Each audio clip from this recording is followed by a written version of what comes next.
Don't even think about anybody coming for you. Not the doctors, not your agent, not your family, because I never called them. Nobody knows you're here. And you better hope nothing happens to me. Because if I die, you die.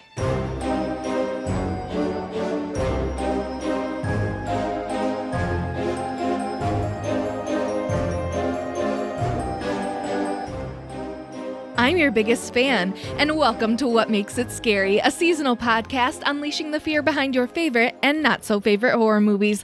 I'm your host, Jody Vincent of Clever Girl Effects Studios, and with me, as always, Alex Vincent of Mr. Red Productions. I'm your favorite writer. Hello, it's me, Mr. Red.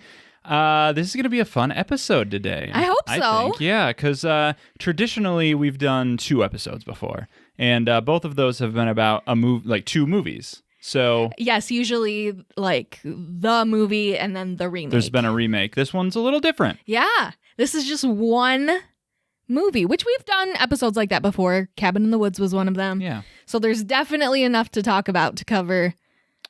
Yeah, for sure. The episode. So people who think this is going to be a thin episode, people who think we're stretching and a bad podcast, I don't want to hear. I'm sick of hearing these things. You can shove it up your ass. That's right, yeah. No, today we're talking about Stephen King's Misery. Misery. This is not the Green Day song Misery. Let's be clear on that. I am a big Green Day fan, and do I know the song Misery? You probably do. I believe it's from Warning. It could be from Nimrod or perhaps Insomniac. If it wasn't on International Super Hits, I probably don't know it. Okay, it might have been on there. I don't know. I don't ever recall it. Okay, well, it's a good song. I like it a lot, but we're not talking about that today. No. We're talking about 1990's Misery. That's right. That's right. That's right. The movie came out 1990. 3 years prior is when the book came out by Stephen King. Yeah. So 1987. We're going to talk a little bit about 1987 later once we get into the cast of Oh, okay. cast and everything in this movie. I was like, when? What episode? What's it about? We are a year after Pet Sematary. So I think that's funny. Like the movie came out 1 year after the last movie we talked about. Oh. Much elevation from Pet Sematary to this one, I think. Yeah, for sure. Okay, now, Jody, my lovely wife, I can say that now. Yes. And I've been saying it a lot. Talk to me about Misery. Oh, well, you book. mean the book? Not, or the story, not the general state of being in misery. Yeah, I would not say I'm in misery. I'll talk a little bit about my history with it. Please I don't do. have much of it. Okay. I've heard of Misery. I always use my mom as a barometer of like popular culture, like how popular actually What does she something know? is. What is she familiar with? And she's like, I was like, oh, we're doing Misery next, and she's like, oh, that's a scary movie. But has she seen it? No. Okay, because we established they've never seen any Stephen King movies. They've never seen anything. I thought we'd get her on this one. But she was like, oh, with Kathy Bates. I said yes. This is what we need to talk about, Yeah. but we'll get into it once we start talking about the movie. I listened to the audiobook. Yeah. I would say this is a very, very faithful adaptation, except for like 2 things, and I'll get to them when we start reviewing the movie. Okay. But I really enjoyed the book, and I also enjoyed the movie. You had not seen it prior to this? Nope, Okay. never. So you hadn't read the book, hadn't read the No, movie? you had. Yes, I, like I mentioned before, I've talked about it before. I'm probably going to talk about it again. Probably. Sorry, everyone. I was a fan of Stephen King when I was a young teen. I saw this movie and really liked it. Didn't, as I mentioned before, didn't have the appreciation that you develop as an adult because when you're a stupid kid, you don't understand the complications and the nuance of things. But I liked it, and you read the book following that, and very different. I mean, yes, very faithful adaptation, but the experience of reading this book is very different than the experience of watching the movie. Yes, I would say the same. And I hadn't really gone back to revisit it at all until doing this, which was a very interesting experience. I will say, this book, well, the movie too, this story has stuck with me in a way that, like, the great stories do, and the most disturbing ones do. This one really got under my graw. So now you and I maybe we want to save this discussion for later, actually. Okay. We'll talk about it later. Speaking of this book or story getting under you, I was doing my research, and apparently this is in Stephen King's top 5 books that he's done. That's interesting. Well, that makes sense, because what I'll say about this book is it might not be my favorite Stephen King book. Like, there's other ones that I enjoy reading more. I will say, I don't know how controversial of an opinion this is. This is probably his best book. It definitely puts you in the headspace of where you need to be for these characters. It does such a good job of making you feel what Paul Sheldon is feeling and what Stephen King wants you to feel. I legitimately, you can attest to this, I could not finish reading it while we were in the lead up to this. You would listen to the audiobook I was listening to. Then I decided maybe I wanted to read it. That'd be a little faster. And I just was having a hard time listening to it because it's such a miserable experience. Imagine that. A misery, yeah. But it's so awful to listen to.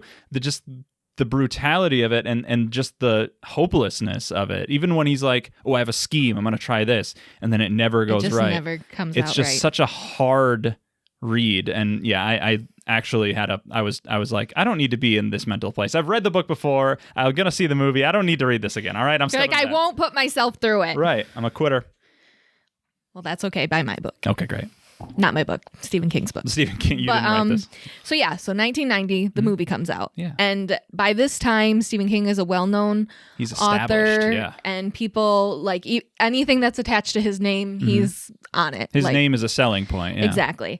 So this movie stars, I mean, there are more characters than I thought there would be based on the book. Right.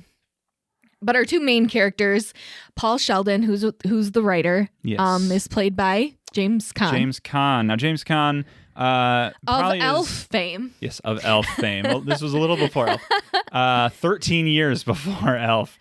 Which isn't that long. I was thinking as we were watching it, I was like, oh my gosh, he's like old in this, and then like he's gonna be old in. Well, he's kind of always had that old look. Yeah. And he just recently passed away too. Yes, that's I think earlier this summer. That's right. Yeah. Very sad.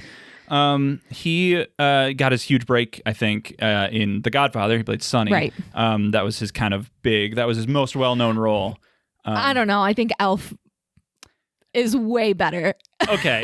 I'm kidding. Kidding. I'm just giving you a hard time. Yeah. Well, so he kind of is known for playing this kind of more like masculine kind of like Sonny from friggin' The Godfather. He just plays like kind of more of a jerky kind of character, kind of someone who's Elf too, where he's like, hey, I don't have time for this. I'm a New Yorker or whatever. He's not like that, like condescending. I'd say because that's what I would say his character is in this movie. It's like he's a little arrogant. He plays off of his fame. Annie. Yeah. But he's not really much of an intellectual actor, which I find interesting in this role because it is such a introspective and like such a small role. Yeah. But I think he does a great job at it. I think he really crushes this. I think he gets a very underrated his performance. Ankles get crushed in this. Okay. All right. Spoilers. Well, co-starring James Caan. Yes, co-starring. Unless there was anything else you wanted to say. Nope. James Caan. Yep. Co-starring Kathy Bates. That's right. Now, Kathy Bates, this is her breakout role. Yes. This is, I would say, what she is most known for. Yeah. Even to this day. She's done other projects, and some of them have been the biggest movie of all time. I mean, friggin' Titanic. Yeah. But I don't think I think when you think Kathy Bates, you think Annie Wilkes, even if you've never seen the movie. I think it's such a big performance. Mm-hmm. And she has that slight Southern drawl. Very, very slight. Right, which you got after Sissy Spacek and Lori Piper in our Carrie episode. I get that because they were from Maine. This is Colorado. She didn't originally come from Colorado. Yes. 2 misconceptions I want to point out. One, this movie does not take place in Missouri, which it should, but doesn't. I don't think there's any mountains in Missouri. Probably not. Missouri. And 2, this is not Kathy Bates' first role. No. Sometimes people say that. She's been in a few things before. This is just her biggest role. Most notably, this same year as Misery came out, she was in a little movie called Dick Tracy. And another Oh my gosh. another person who is also in Dick Tracy this same year is James Caan. So this is their second movie. I don't know what the order is, but they were in 2 movies the same year together. That's crazy. How about But that? did she win an award for Dick Tracy? No, she might have done. No, she won Best Actress 1991 for her role in Misery. Yes. Beating out Angelica Houston, Julia Roberts for her role in Pretty Woman, and Meryl Streep. Oh my God. What was Meryl Streep? What was Meryl Streep in this year? I don't know. The Devil Wears Prada. No. No. That's impressive, and it really shows. This is a star-making performance she delivers in this movie.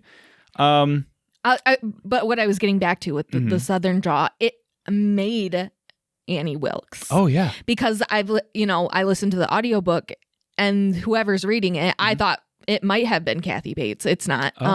But has that same flavor to her. So I love when that happens. It's the same thing with Bela Lugosi and doing Dracula, and it just becomes such an iconic thing to now have a Ukrainian accent for Dracula. Yeah. That like you can't have Annie Wilkes without having that slight Southern draw. It's such a part of the character that you just associate it with it. Yeah.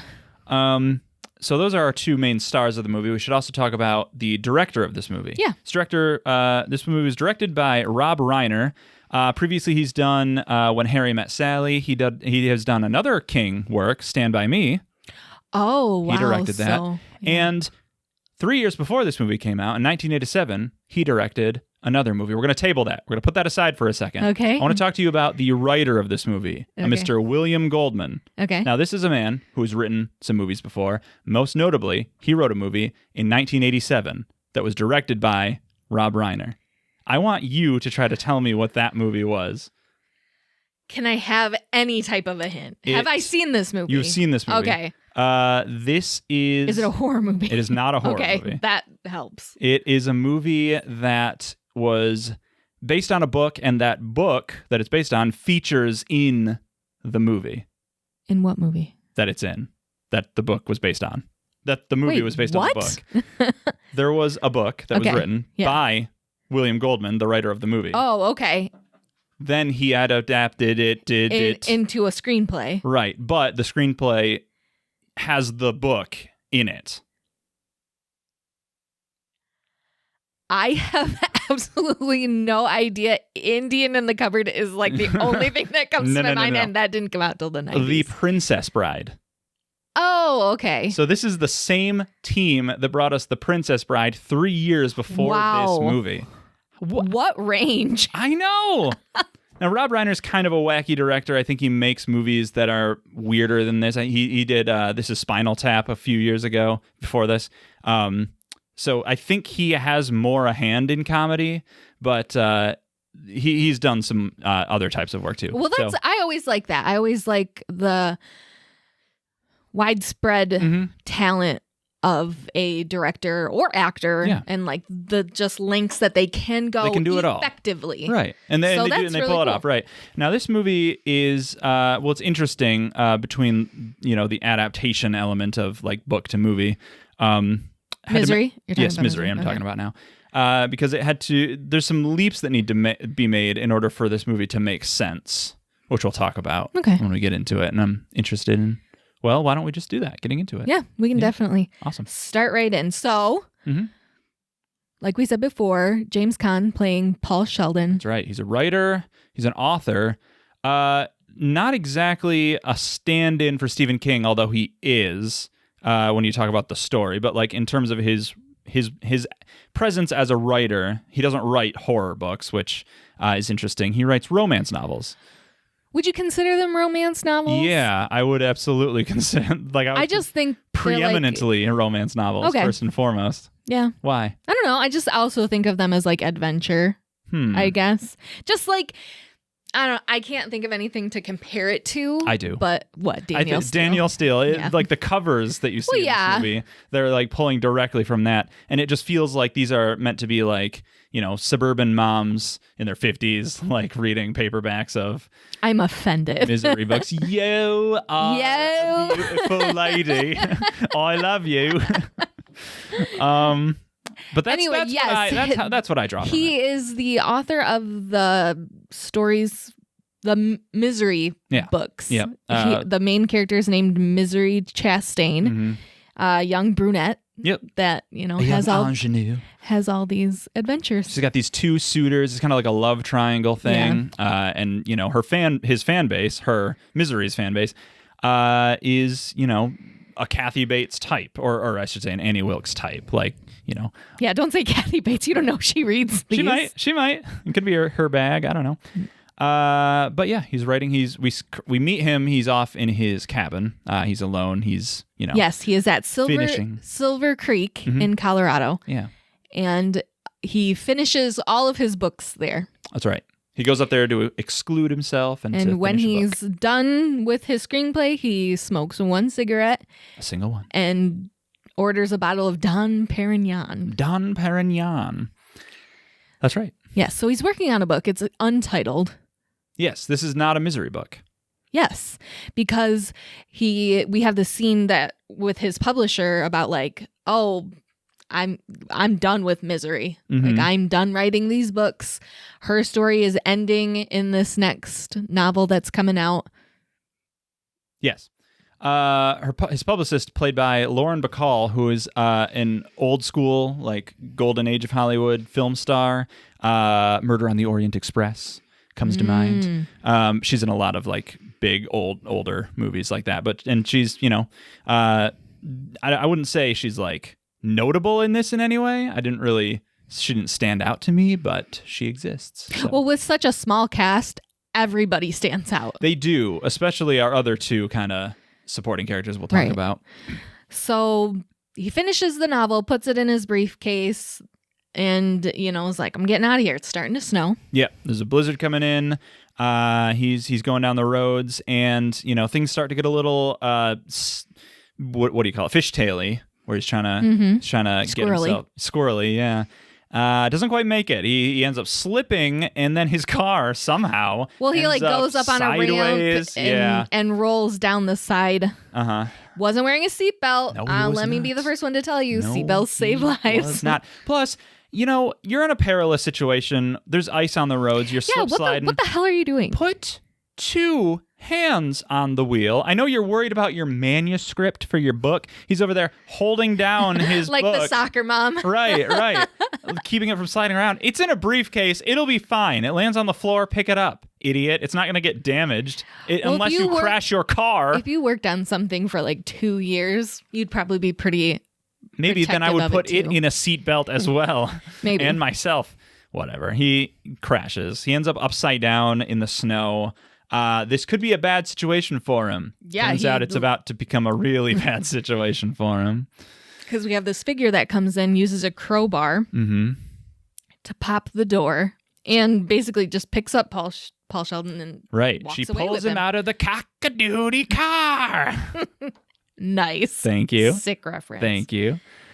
Yep, and rescues him. He kind of blacks out. We don't really see what happens. And then we find he later wakes up. He's in a room.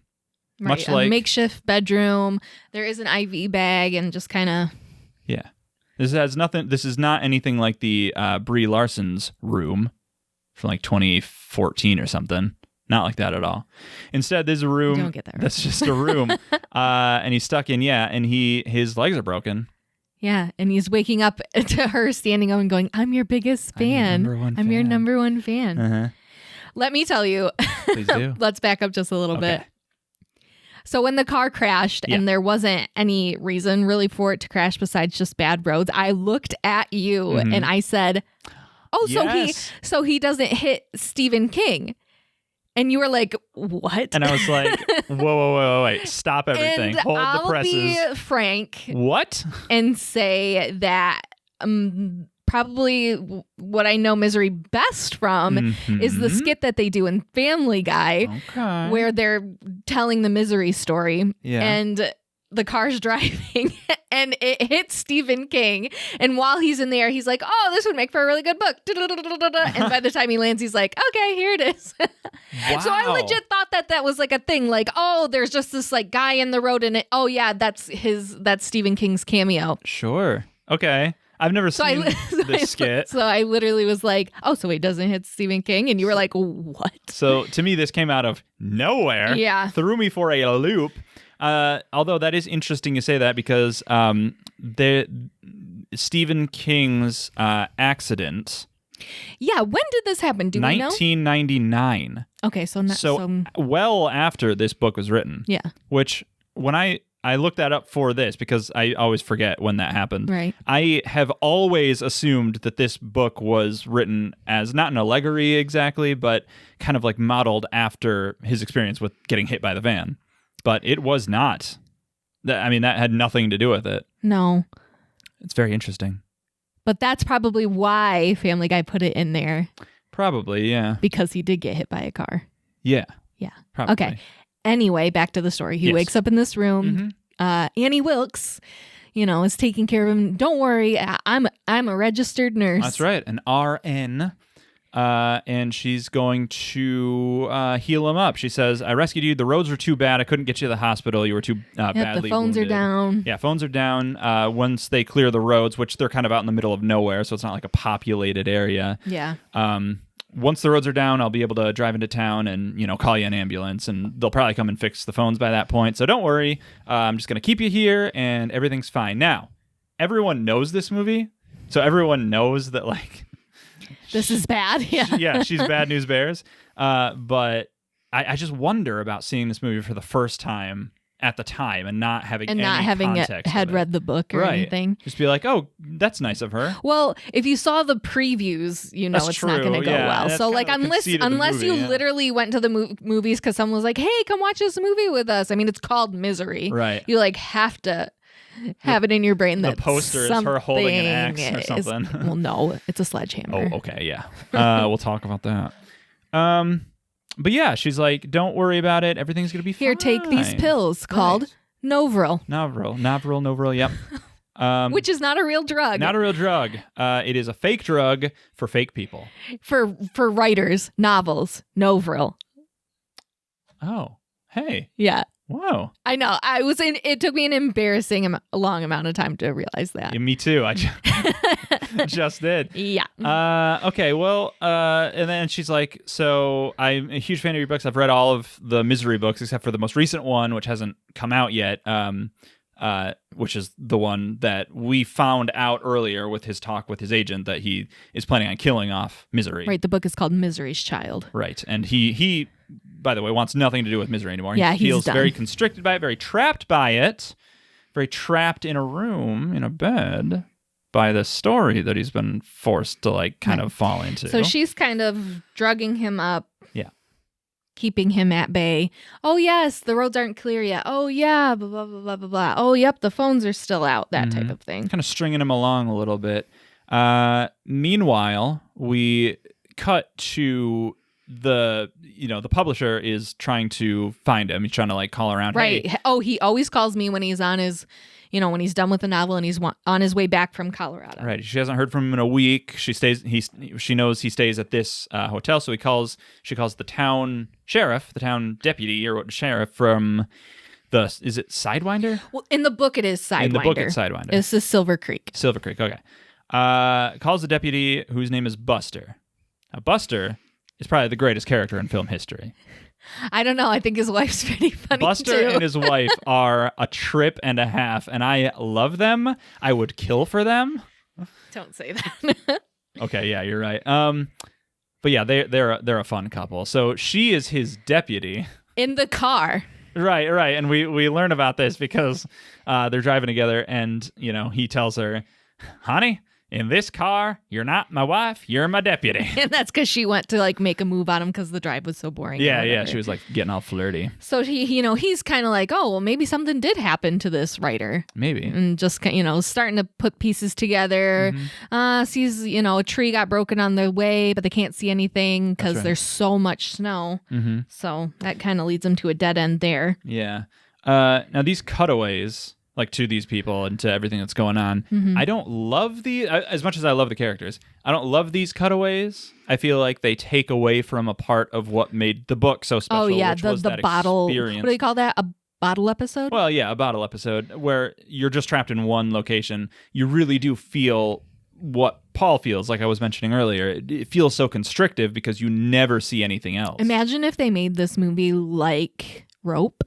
Oh, yeah? And how great that would have been. Like it was all one shot? Yeah. That would have been cool. It would have been impossible, but... Right. Not the kind of story for it, but that would have been very interesting to see. So I get why they're necessary. I understand why this movie needs to have these cutaways, because you can't just have... Like, you can't just see the same shot over and over. You're going to get bored. You're going to think, oh, well, he's just going to die here. Right. Nobody's looking for him. Plus, it's hard to do scene transitions when you're cutting from one room to the exact same room with the exact same people. Right. Like later that day. Different clothes. Yeah, maybe, yeah. So I understand why they're necessary. I don't like them. So as Annie is, starting to take care of him, she does kind of brace his legs because they are torn to shit. They look awful. They're bad. They're bad news. She said, Paul, I'm your number one fan. I see that you have a new, manuscript in your bag. Like, would you be offended if I read it? And of course, he's just like, I'm so happy to be alive. Right. Yeah, go ahead and read it. It's like, sure, yeah. I don't know if she's doing this noticeably in any way, but she's giving him these pills, and then if he doesn't take them, he's like in tremendous amount of pain. So I think at this point she's not giving him the pills, and not deliberately, like, I'm not going to give these to you, but she's not giving them to him. And then when he finally does say yes, she's like, oh, well, silly me, I forgot about your pills, and gets them for her. Yeah. She's kind of doing this That's thing. a huge thing in the book. It's right.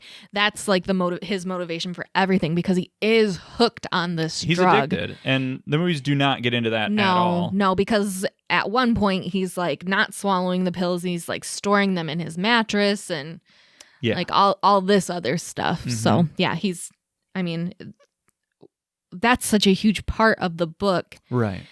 But I understand that you couldn't, I don't know, it's you hard just to couldn't, translate couldn't translate You that. just be like, why doesn't he just stop taking those if they're such a problem, or he's so dependent on them or whatever? You obviously don't get it. You don't get it. You plebeian.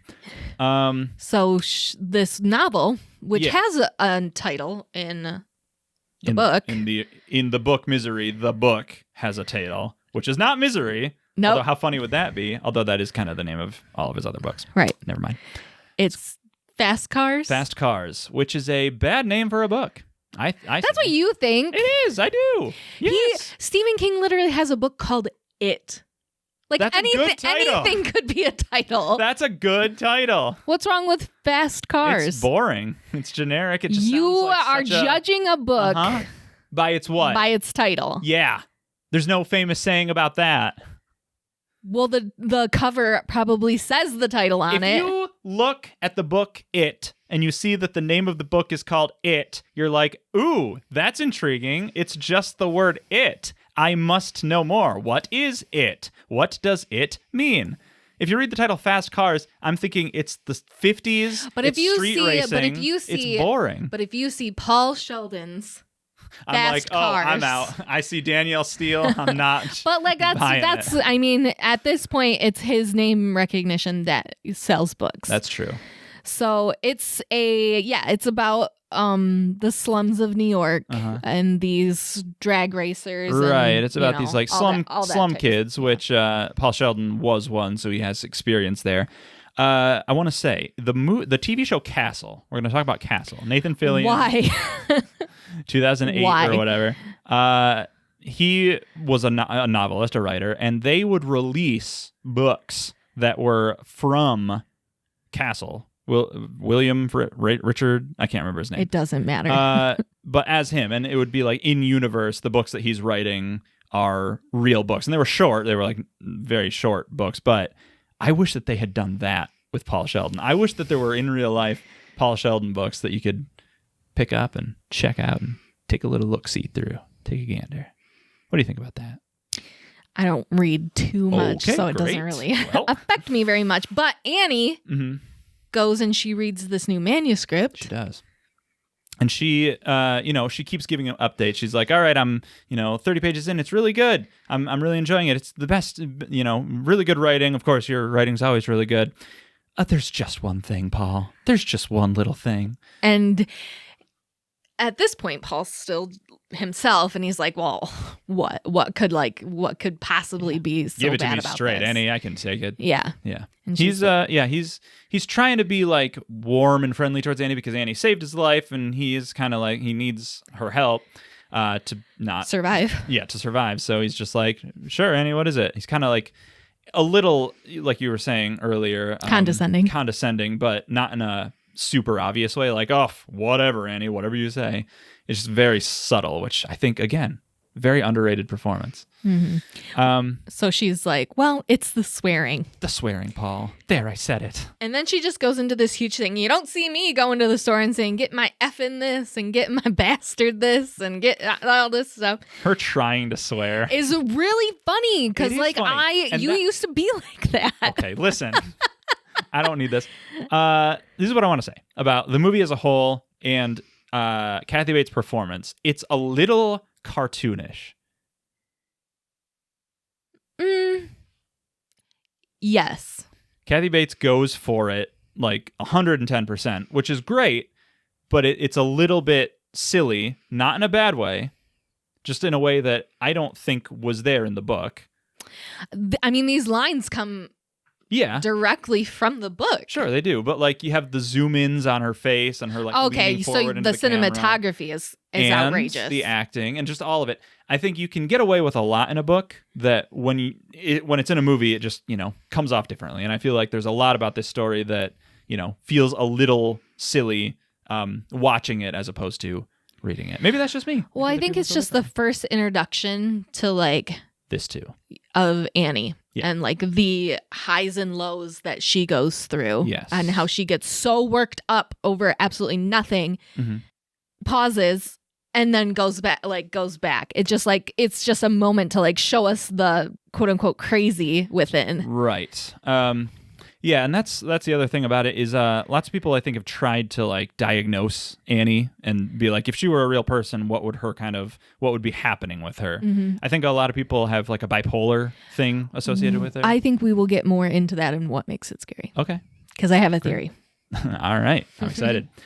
But yeah, this is, like you said, the first hint of like her having a darker side and her not being, as cheerful and peachy as she would first appear. Correct. So then she goes to town. Mm-hmm. She just Annie goes to town. And she comes back with Paul's new novel. Yeah. Misery's Child. Oh, I'm so excited. Right. I've been waiting on it. And she's like, listen, I'm going to read this and I'm going to tell you all my hot takes.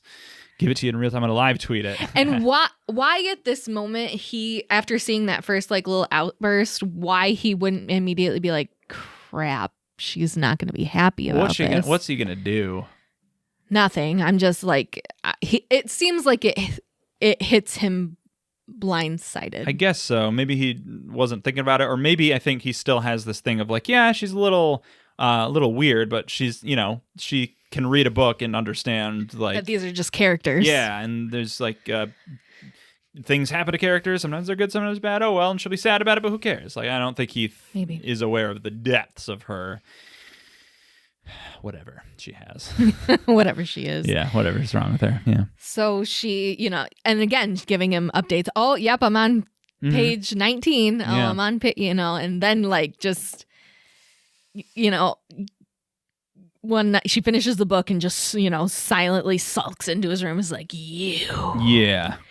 You dirty bird. You dirty birdie.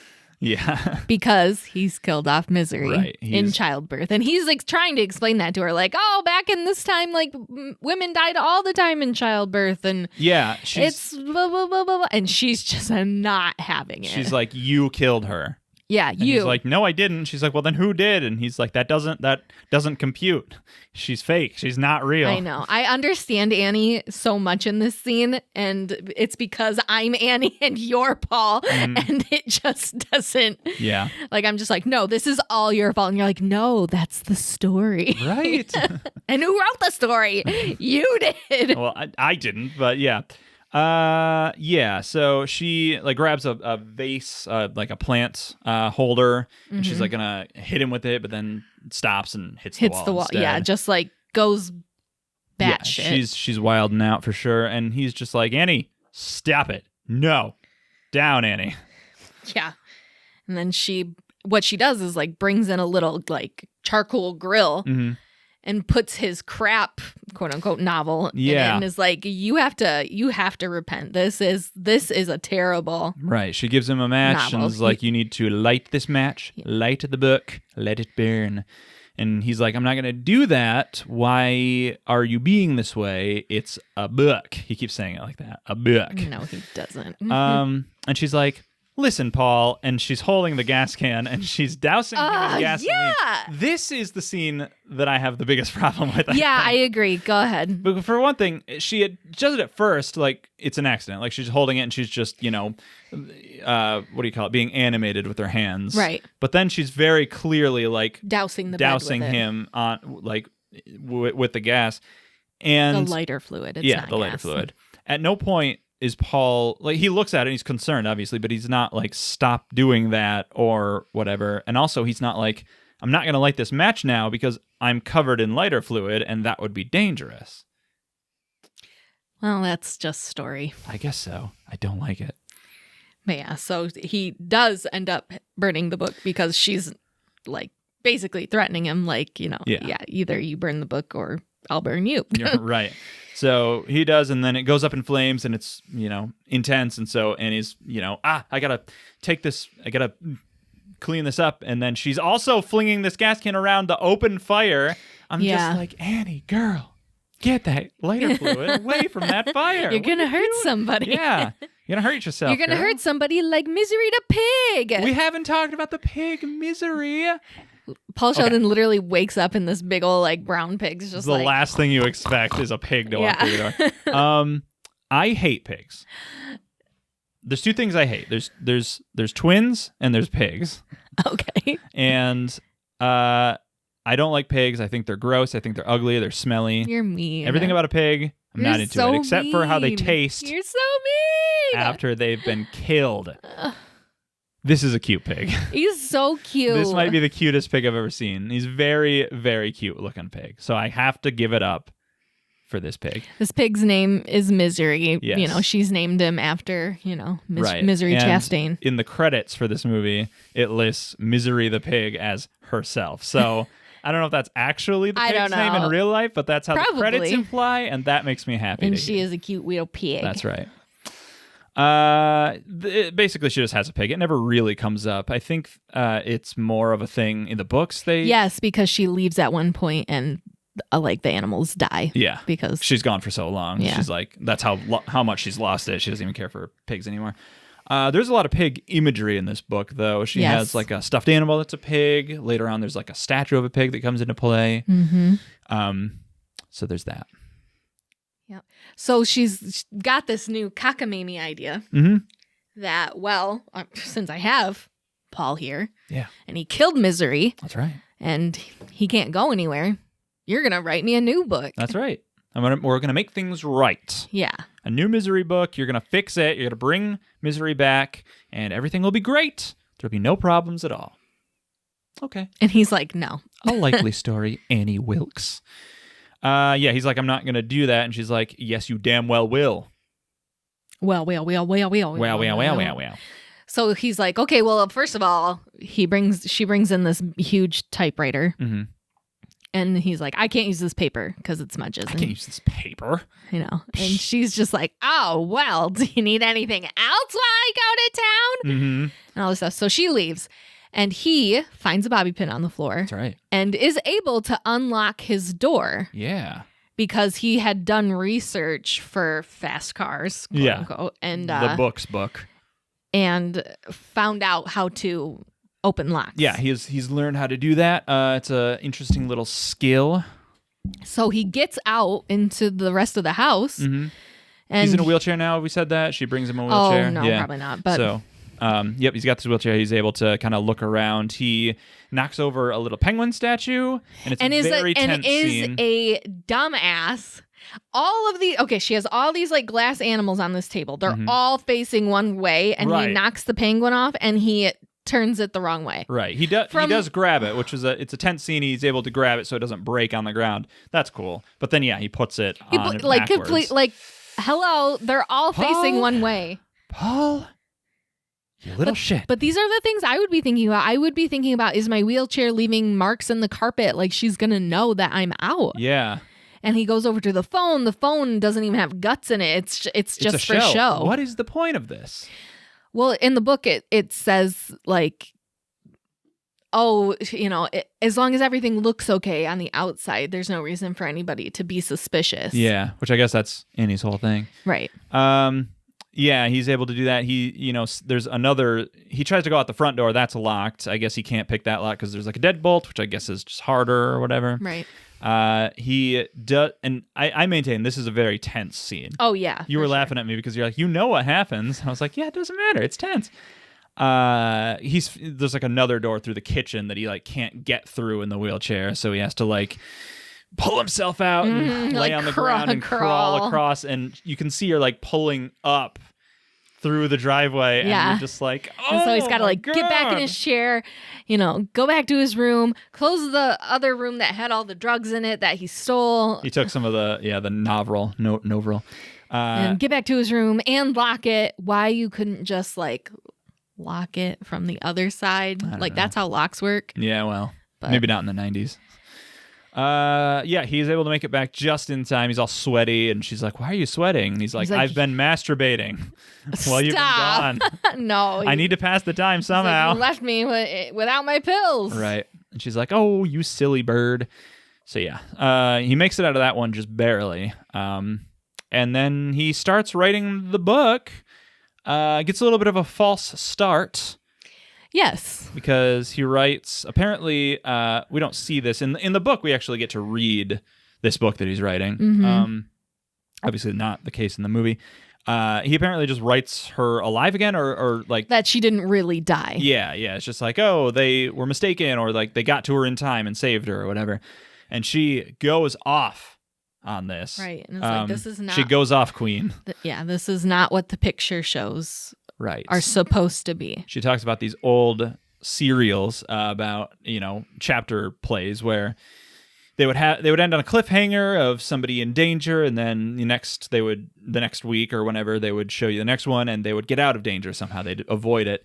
And she always was upset whenever they would cheat or whenever they would show something again that didn't happen last time. No, that didn't happen. He was in that car when it went over the cliff and said... He never got out of the cock-a-doodle car.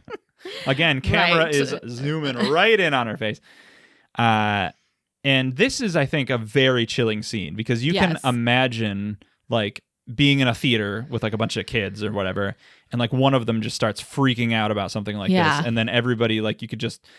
I think we've all had experiences like that where somebody just kind of freaks out for what you think of as no reason. And then you're just like, oh, okay. And then, obviously not all those people don't turn out to be like serial killers or whatever. Hopefully. But you just get these ideas. And Stephen King's really good at being like, hey, that universal experience everyone has had about this one weird thing? What if like that was evil?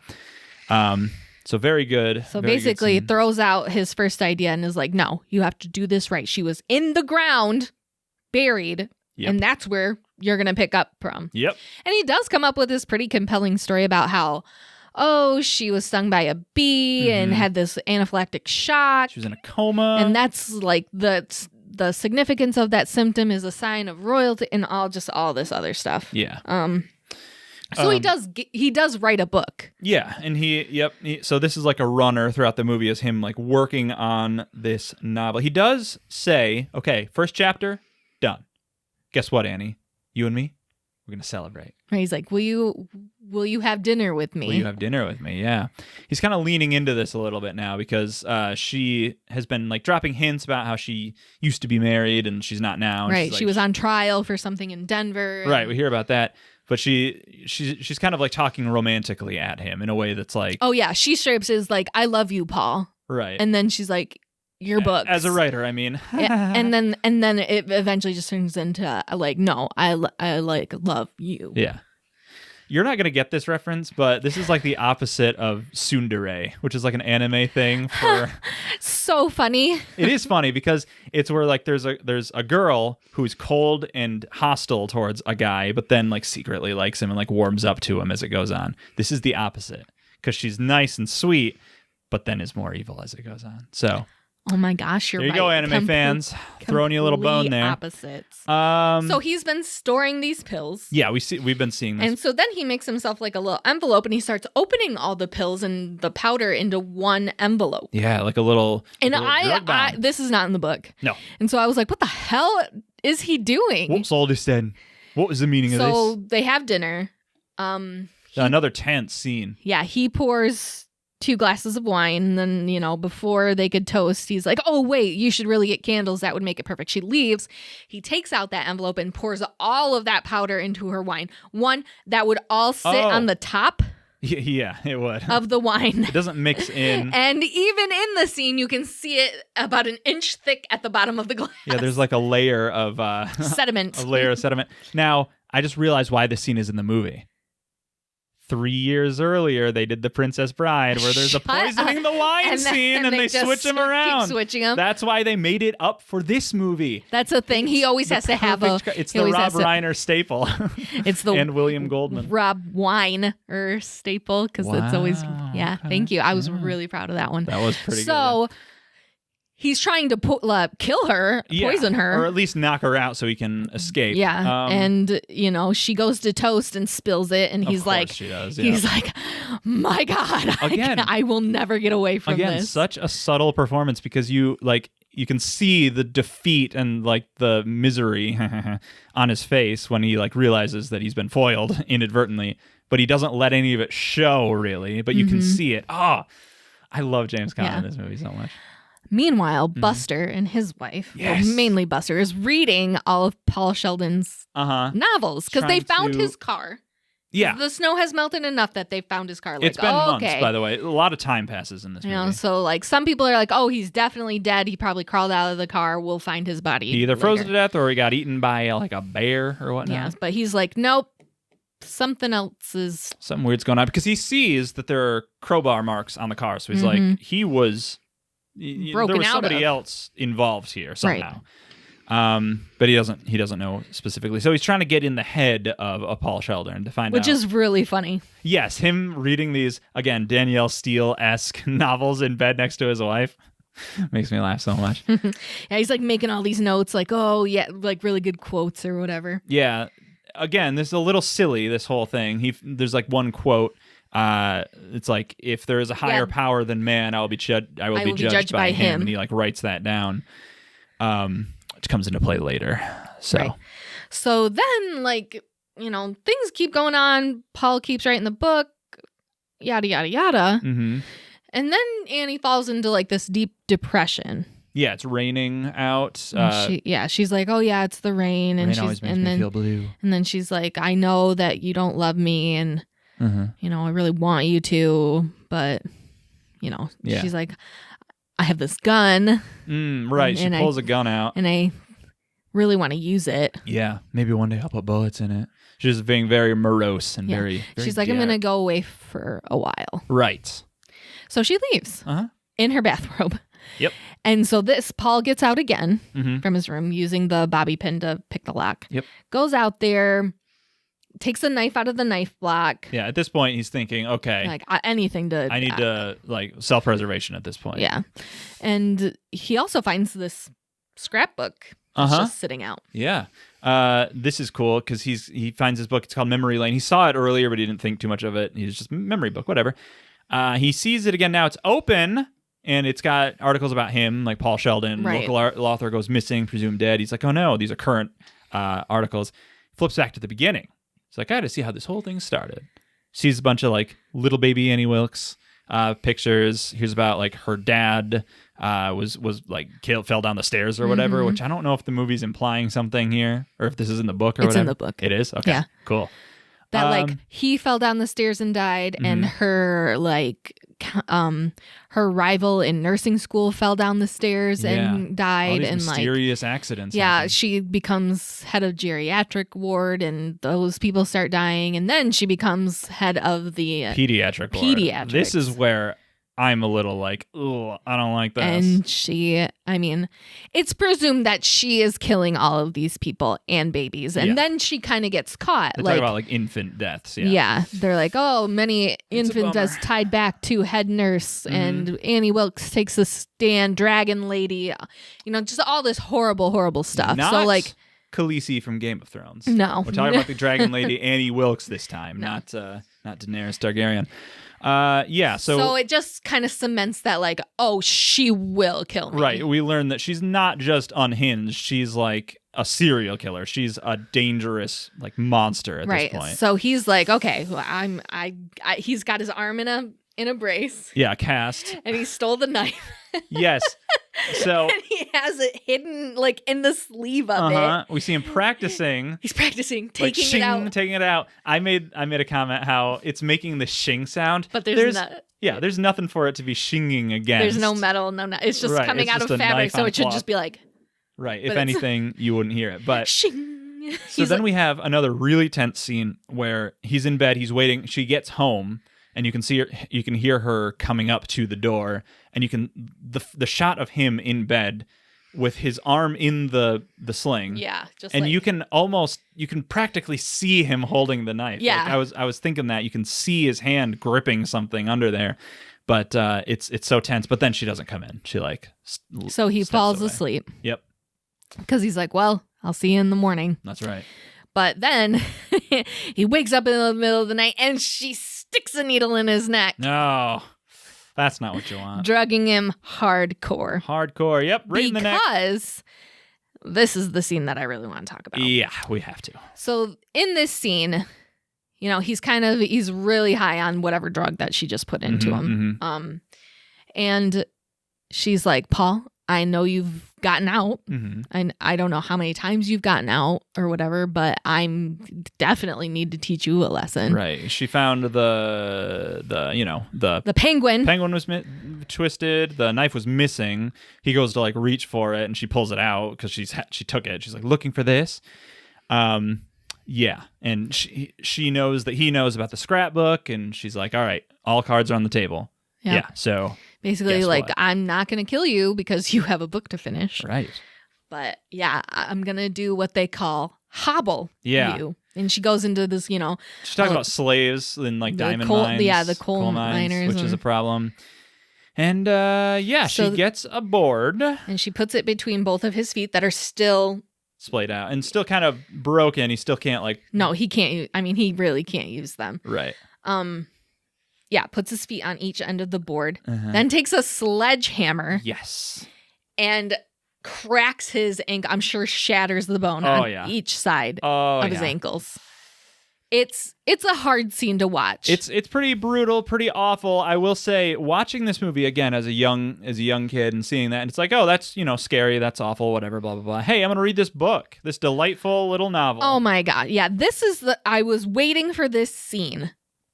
Mm-hmm. Because in the book, to me, it's so powerful. So much worse. Because she doesn't use a sledgehammer in the book. She uses an axe. And she takes off one of his feet. Yes. And then later, she takes off one of his thumbs. Yes. And when I first read it, I thought she took both thumbs. And I was like, oh my God. But she did only end up taking one. Still.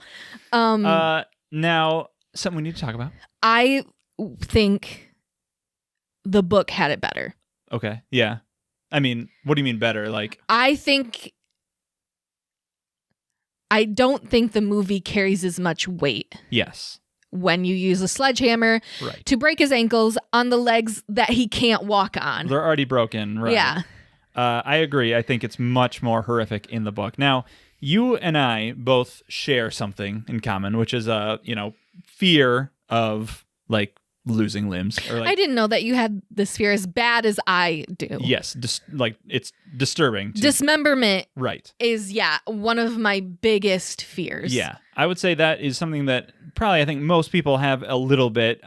For me, this book is what started that for me. Oh, like in a oh my gosh. in a conscionable way where I was thinking about it and thinking of how awful it was. When I say this book stuck with me, this is what I'm talking about. This messed me up so much reading That's this. so crazy. Well, now I understand because I was, listening to the audiobook and, one morning you were just like, hey, there's like this part in this book coming up that I don't think you're really going to like. Yeah, and I'd warned you about that because I was like, because I knew that you and I both think that way. Yeah. And I was like, you're not going to be happy when you get here. So I just need you to be aware that there's this thing coming. And I'm spoiling it, but letting you know.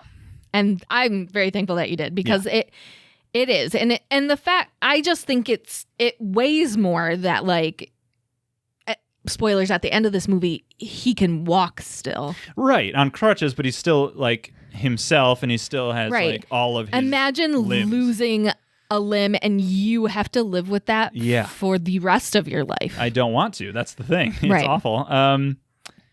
So that is some kind of a pulled punch that the movie takes. And I almost think it's like the time frame that it came out. Yeah, it would have been too much for sure. And by today's standards, it's like, well, why the hell wouldn't you do I that? guess so. I think you still, especially for like a big, a wide swinging movie. Although this is kind of, I don't think you'd make a movie like this today because it's too small. I mean, if you think about it, so if you think back to like Handmaid's Tale, people are losing fingers, you're losing hands, Right. like all this other crazy stuff, and that's on Hulu. I know, but I would say probably not a lot of people watch Handmaid's Tale. Are you kidding? It's talked about a lot, but I don't think it's a huge lot of show people watch it because I think it's like awful to watch. Well, yeah.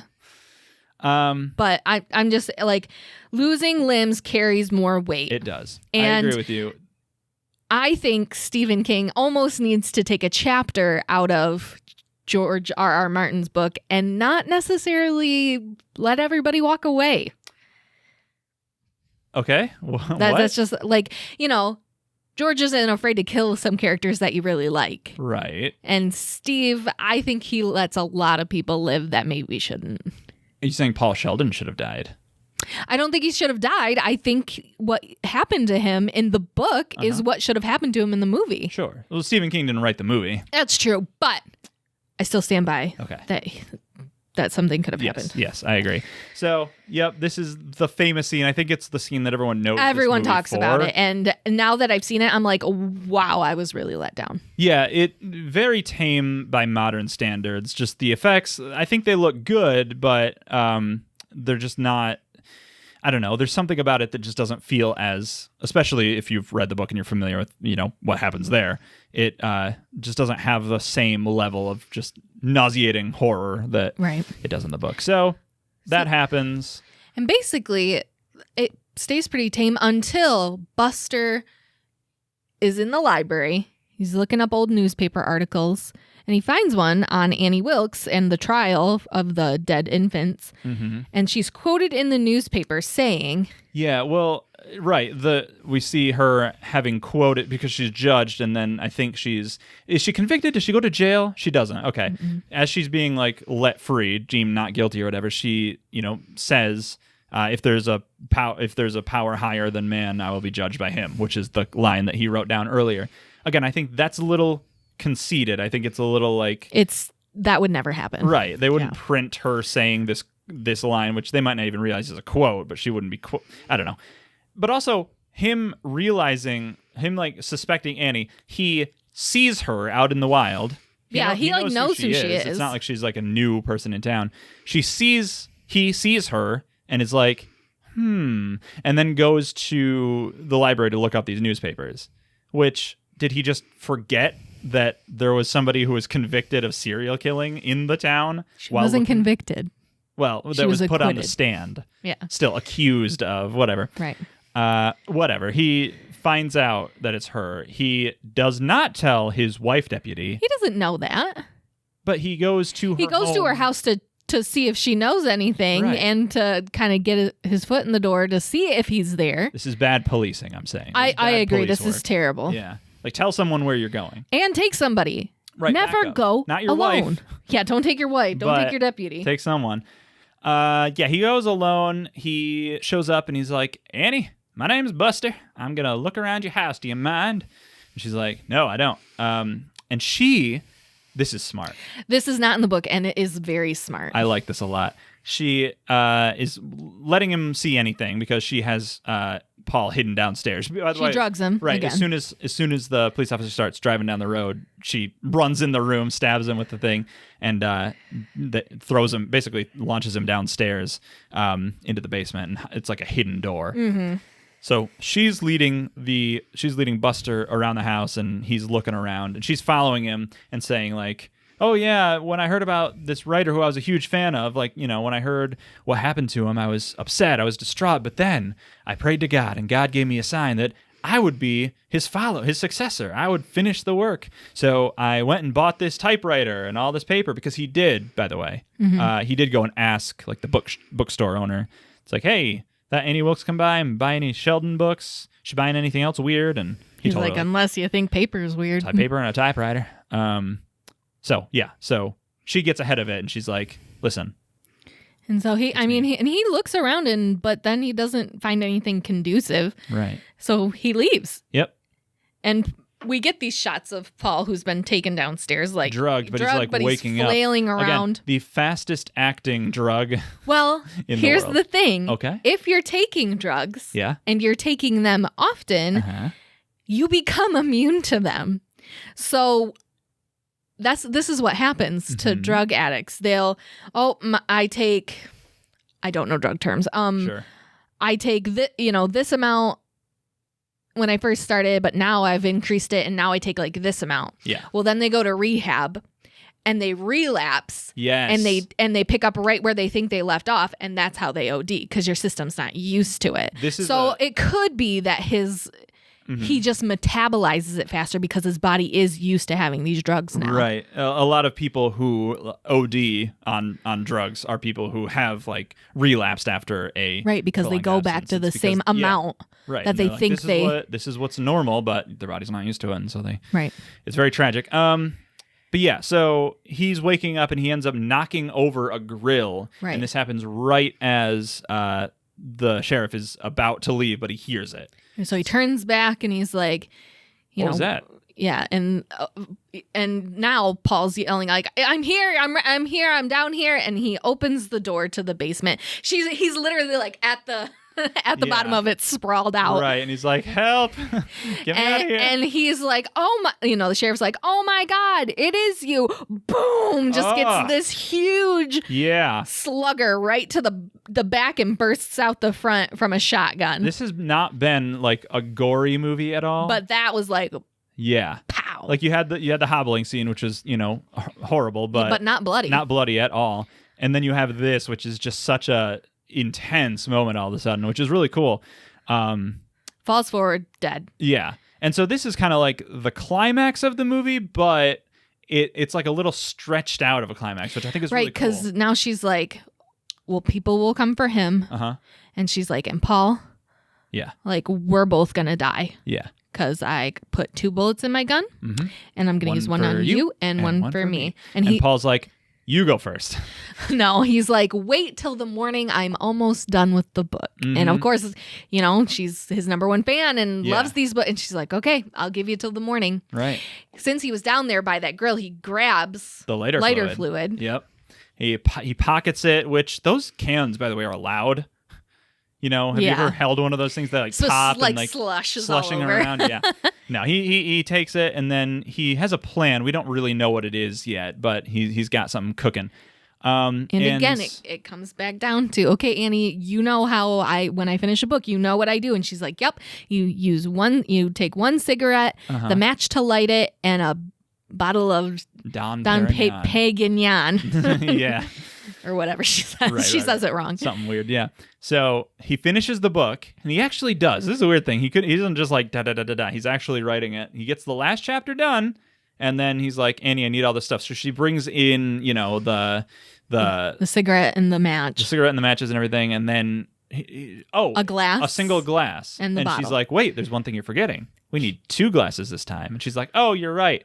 So she goes out, and while she's gone, he takes the book, lays it on the ground. He doesn't take the book. Okay. If you see it, he takes the cover of the paper and puts it on a Is noose. that what he and does? puts it on a clean stack of papers. Oh. And then he lights the lighter fluid Okay. and waits for her to come back. She sees it. That's an incredibly obvious thing that, like, in the movie, you see him do that. Yeah, but they never say it. Right. I think at the end, like we're jumping. Yeah. He publishes the book. Oh, wait. Misery's Return. He published it. It's a different book. Okay. Well, I think he also does Misery's Return. Or He whatever. should, because in the book, that's the whole thing. Is he uses the book that he had to write for Annie. He uses that as his next book, which you could interpret as, you know, a good thing or a bad thing. He's either still trapped in the world of misery, right, and he still has to write these books, or it's a you could survival, like a reclaiming of, like, he's taking this back. He's using this to fuel his art or whatever. Right. But in the book, it's like some weird other thing. I can't even remember the name of it. So she comes back into the room. Yeah. He lights the match and throws it on it, and of course she's like, "No, I need to know if she ends up with Ian." Yeah, he like plays it up. He's like, "You want to know if she, you know, who she ends up with? You want to know if she's like really a princess or whatever, royalty? It's all right here in this book." Whoosh. And so she freaks out. She's jumping at him. He's lunging at her. Up the the typewriter and slams it on her head. She should be dead. Well, that's kind of the thing in the book too, is that she's an unstoppable force. Yeah, right. She's a Michael Myers type. She's she just won't die. It is an established factor, especially in the book, that she has, you know, intense strength. She's extremely strong, even more so than, you know, him. Which a man. Oh, which I think is a cool detail. It makes it more like, you know, he can't overpower her. Obviously, he's wounded, but also she's just a very, very strong person. Right. They're tussling. Tussling. He finally does something, and she slams her head against like the bed frame, and we think she dies. Yeah, and then the Randy Meeks, he starts crawling out of the room.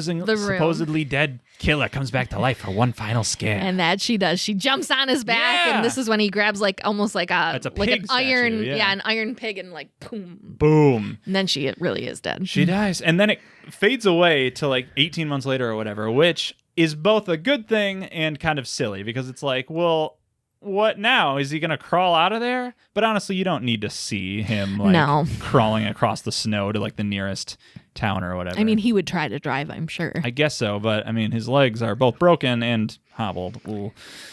So, he's able to get himself out of there. The next thing he probably crawled to the cop car and was like, radio. breaker 19. Yeah, fine.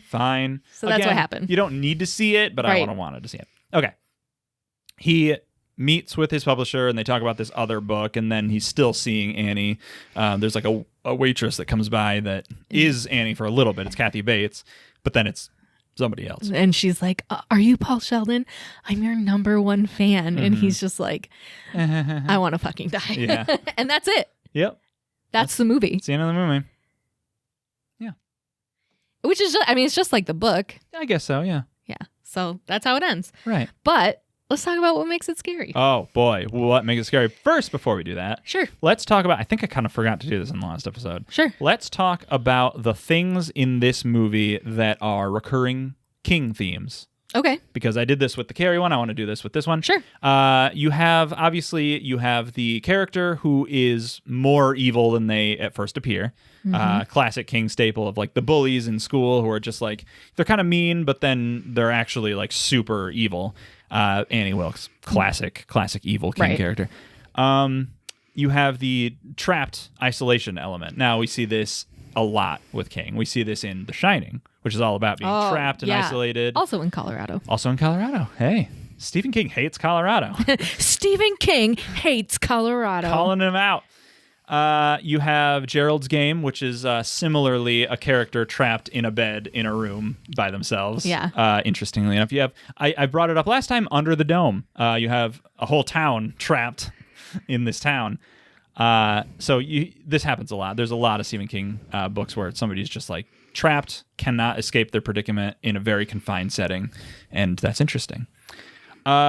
This movie is very different than a lot of King's other stuff. Yes, There's nothing supernatural, nothing sci-fi about this. No, just pure evil. Right. And I honestly, I do believe that that was intentionally written to be, separate in terms of like, he wanted to prove his critics like wrong in terms of like, I can write more than just supernatural, like spooky stuff. I can write human horror stories. And this was a pretty strong showing of that. So good stuff there. So we'll touch on that. Everything you just said is what makes it scary. Mm-hmm. The inability to control your environment. Yes. Control is a huge factor of the horror of this movie. Yeah. There's this thing about like celebrities and their stalkers. Yeah. Like that's a whole theme. Right. That in the 90s was a huge thing. Mm-hmm. Selena. I was going to ask you about Selena. When did this happen? I couldn't tell you what year. Around this time. Okay. Selena, famous singer, killed by the president of her fan club, Yolanda Salazar. Yeah. And so, like, there's that whole thing going on. And of course, like, I'm your number one fan. Fan is short for fanatic. And like, it all just plays into this, like, fear. And then, of course, like, to us, like, the self-mutilation. Right. Or not self-mutilation. The forced mutilation. Yeah. Torture, that type of thing is very scary. So we'll judge that for like the original story. Yeah. About. And I want to say there's a difference between, amputation at, because of something like a sickness or like some injury to or save whatever. your life. Right. If there's a purpose for it, that's one thing. Right. It's where it's just something pointless. That's taken from you. Right. And that's what scares me. Yeah, that's the disturbing part of it. Yeah. So I want to be clear about that. I think sometimes it gets into a little bit of an ableist thing of like being scared of people who are missing limbs or whatever. And that's not at all what I'm saying. Like, it's my limbs being taken from me when they don't need to be. By force and like that. And through that's awful. Much pain. I want to be clear on that. I'm going to get into, so I think it's schizophrenia. Yeah. That Annie Wilkes is by most people diagnosed with. Sure. Now, this is not IDI. Okay. Which is short for, do you remember? We just watched the movie Split. DID. DID. Oh IDI. Oh my gosh. That's dyslexia. Dyslexia, right.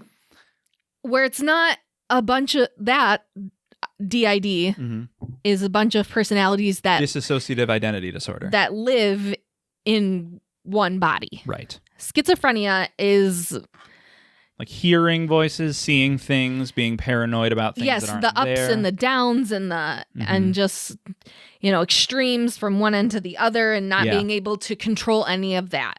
Right. Now, we could spend a whole episode, and we probably will at some point, talking about mental illness in horror movies and how it's awful that we take things like this. I would honestly say this is horror's biggest problem. Oh, yeah. This and queer stuff as well. Yeah, yeah. Are my two biggest problems that I have with the horror genre. Right. Yes. Because if someone who's diagnosed with schizophrenia, it puts that stigma on them like, well, they must be a murderer. Right. Now, Annie Wilkes is also has just a piece of her that needs to kill. Right. Do I think that has to do with with the schizophrenia? No. She is both of those things. There's a lot going on with her for sure. Yeah, the thing that must be acknowledged is that people with mental illness are victimized far more than they victimize people. So it's awful that they would be seen as a horrible monster when in truth they're the ones who are subject suffering. Of horrible monsters.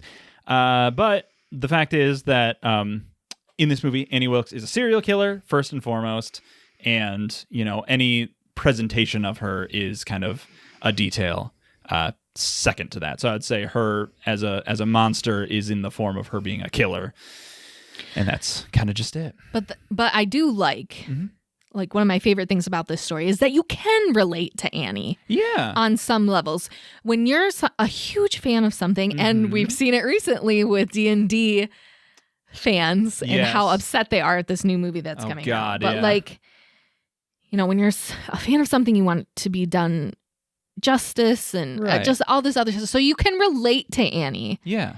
And I think that is also something that makes it scary. Like, oh my gosh, why am I agreeing with this Right. serial killer? I think a lot of that is kind of accidental in terms of how society is now, like with Twitter and with like parasocial relationships and everything, where people are so protective of their fandoms and the things that they love. Yeah, maybe. I don't think this was as propagated as it is now back then. Mm-hmm. Obviously, you still had stuff like that, but people didn't really feel ownership of the stuff that they enjoyed in the same way. But as like they that's do now. the thing you could fight is like, is Paul Mm-hmm. the bad guy? No, No. he is not. But he's a jerk. So Kind of is a jerk. Yeah, he does learn his lesson, and I guess so. But like those are the things that you can read into and like discuss about it. Mm-hmm, for sure. I agree with you. I don't think Thank you. that. But I'm saying someone could argue that with you. Mhm. I also, it needs to be pointed out that Annie Wilkes is my mother. I have a lot of mommy issues that were brought up from this movie, which we won't talk about. Let's move on. Are you How serious? do you want to end the episode? You got any ideas? No, I mean, that's it. We've discussed Great. what makes it scary of Stephen King's Misery. Mm-hmm. This was a fun one to do. This was great. I enjoyed it. But now I actually have to get going. I have to get my reservation at the inn is coming up, so I gotta go. So you got to get that bottle of non-Perignon. That's right. I'm about to finish this episode. Well, you can do that, and then you can tune in next week because we are, episode 4. That's right. Oh, And you know what that means. Oh no! I just remembered. The worst horror movies. Oh, and this God. year, it's all Stephen It's King. all King, baby. So we are taking 8 Stephen King movies that have maybe and maybe not have been deemed the worst. Oh no!